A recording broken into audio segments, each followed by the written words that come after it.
Good morning, ladies and gentlemen. Well, a lot has been spoken already. I will try to confine myself to the subject assigned to me.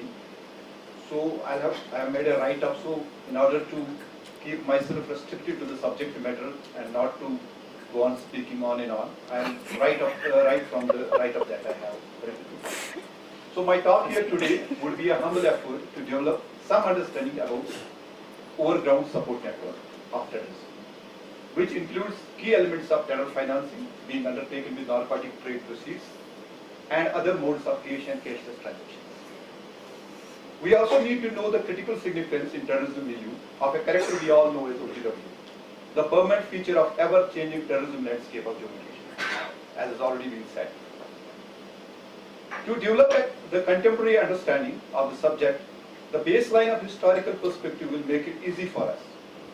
When gun-toting terrorists appeared in the scene in 1989-90 in our courtyards and backyards, as we all know, there used to be a coterie of the people accompanying those and tailing those terrorists. And we in Kashmiri would call them Swayat. Many of you may remember. Swayat in Kashmiri means the wick of an oil lamp, like lantern, which burns and produces the light. Some very wise Kashmiri lady or gentleman coined this term Swayat for these OGWs.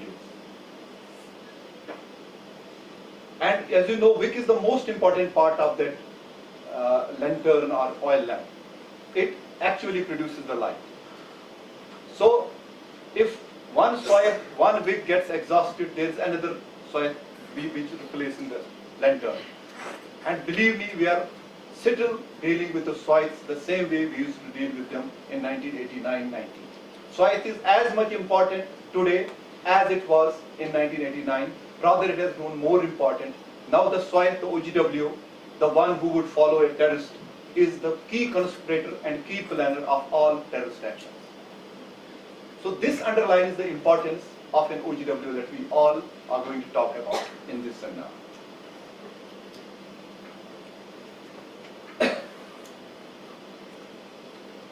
So whenever we analyze or investigate any post-counter-terrorist operation, we ultimately find that it has been some very a trusted OGW who has been more important than the actual terrorist who undertakes a terrorist action.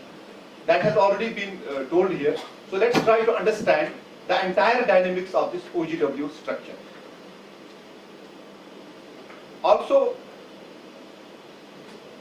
there is another very important aspect in terrorism, that is finance. If there is no money, there is no terrorism. Entire terrorism ecosystem survives on the money.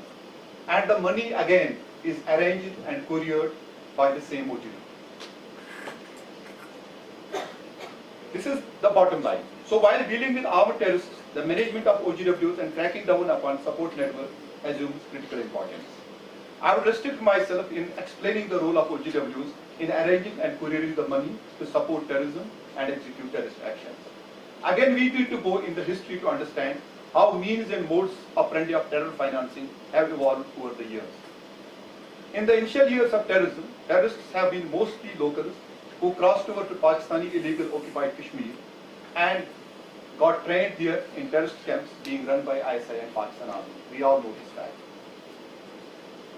These local terrorists on way back to infiltrate in our territory would carry money bags on their shoulders given to them by ISI. This used to be the initial way of financing the terrorists. That's how it began. This used to be the main source of terror funding besides extortion from local sources here in Kashmir. Local extortion had many elements, the most important being the funds raised from salary of government employees. Mr. Bashir Asad will hear me out. This has been one of the most important sources of terror financing. The government departments, the accountants and the cashiers would deduct at source some percentage of salaries of employees and give that to terror outfits. Those days the salary would come in cash only. Also extortion by threats and intimidation would be employed to extract money from well-off people. Terrorists those days would kill anyone coming their way. Hundreds of influential people respectable citizens, leaders of political parties were killed to instill an atmosphere of fear. Hit lists would get published and pasted all across. People would be forced to pay. Many terrorists did build personal fortunes, made a lot of money through extortion, gave up guns, and ironically are among the respectables of our society now. Sharing a personal experience with you, I remember when my father was kidnapped in 1991, and we had to pay 70,000 rupees to terrorists to get him released. And the interesting thing is that he was held hostage in Lalatit hospital. It was a norm during those days. All major hospitals of Srinagar city were taken over by terrorists, be it SMHs, Sikhs, as well as educational institutions like NIT, from which I have also studied, Kashmir University, shrines like Hazrat Bal, Chari Sharif. These places would play a very important role. They used to be the headquarters of terrorist organizations. I remember Hazrat Bal shrine would be the headquarters of JKL. Chari Sharif used to be the headquarters of Hizbul Mujahideen. And we have a lot to thank Indian Army and other security forces for at least freeing these institutions for us. Another aspect of terror financing is Hawala channels. In between 1993 to till 2017, there used to be a lot of Hawala channels which would operate and originate basically from Dubai. And we had a lot of traders and businessmen in New Delhi who were part of those Hawala networks. And most of the money of Hurriyat, Jamaat Islami and Hizbul Mujahideen would come through these Hawala networks only. Some important characters from Kashmir who have been rounded up by NIA were very, very important in the ecosystem of that Hawala. And a couple of them, which I would restrain myself in naming, fled to Dubai and are right now in Dubai.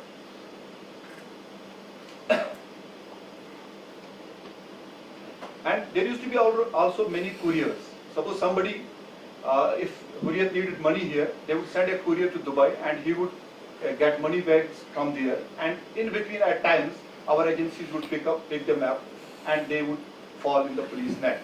But as has been said by General Saha also, we have not been so successful in prosecuting and getting them punished from the courts of law, which I suppose is a failure and tells upon our overall efficiency in terms of the investigation and prosecution. During those days, as I remember, one of the most important epicenters of terrorism used to be Pakistan High Commission in India.